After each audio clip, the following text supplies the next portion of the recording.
how did a girl who was brought by her parents to the United States from Lebanon, your home country, schooled in the United States, clearly smart, went to university in Texas, read history.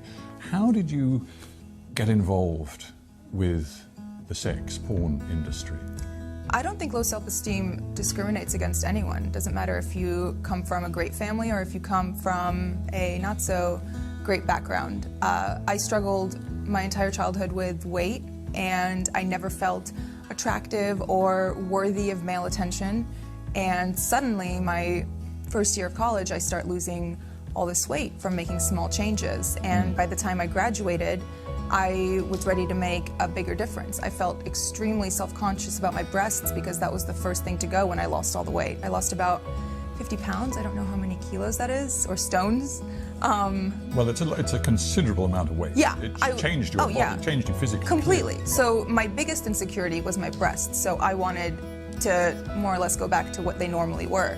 And once I did that, I started garnering all of this attention from men, and I was never used to it. And I felt like unless I held on to it and kind of did what was asked of me or what was expected of me, it would go away. And after feeling what it was like, that validation and, you know, the compliments for the first time, I did not want that to go away.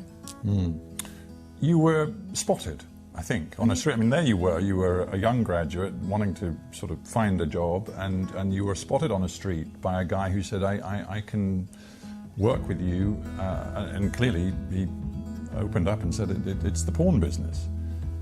What was it in you that far from running away, was drawn into it? It wasn't, that's not how it was. It wasn't just, hey, do you want to come do porn? It was more so, oh, you're beautiful. Like, would you like to do some modeling? Oh, you know, you have a great body. Like, I think you'd be great in nude modeling. Things like that. And after I came and toured the studio, you know, it was very respectable. It was a gorgeous location. It was in Miami, in Doral, Florida. It was clean. Everyone who worked there was nice. All of their cubicles were decorated with family photos. Like, it was nothing dodgy or that made me uncomfortable. And after the first time I went in wasn't the first time I filmed a porn movie. It was the second time. The first time was more so, do you want to do this? Like, sign the paperwork, et cetera, et cetera. So these guys, they just saw you, frankly, as a money machine. Absolutely. But you still had no advisors, you had no lawyer, you had no nothing. So what 21-year-old has a lawyer on retainer?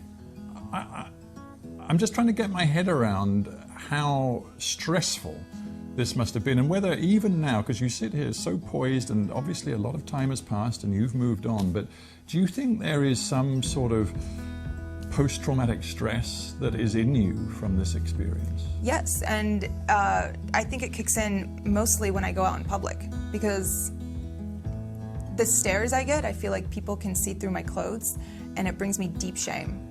It makes me feel like I lost all right to my privacy, which I did, because I'm one Google search away. Yeah, and those images you cannot expunge.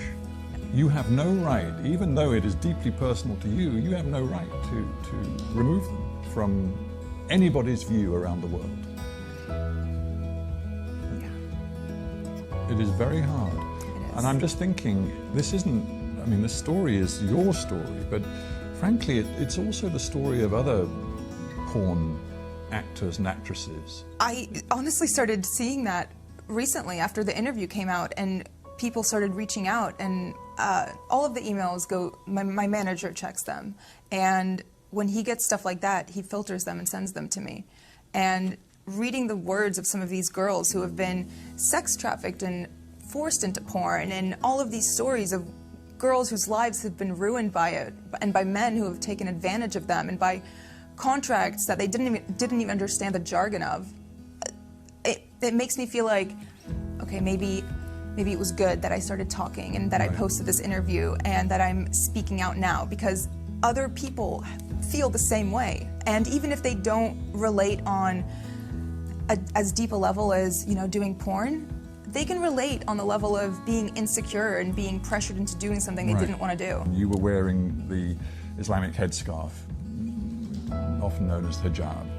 And of course then it developed into a sort of a sex scene. You must have known how provocative that was.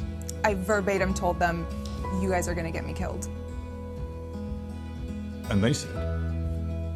They just laughed. Why didn't you then say, I'm not doing it? Intimidation. I was scared. But I knew that if I said no, it would, you know, they're not going to force you to do it. That's, at that point, that's rape. No one's going to force you to have sex. But I was still scared. I mean, have you ever felt scared not scared, but nervous to speak up and say something at a restaurant when your food's not right and the waiter comes by and says, how is everything? I was intimidated. I was nervous. we interview a lot of people, and many of them are middle-aged or older. It's great to have somebody in the studio who's only 26 years old. There is a school of thought which says that our culture as a whole, I'm not just talking about the United States or the UK, but many, many countries, is being pornified, and that young people in particular are so exposed to pornography, so young in their lives, that it's material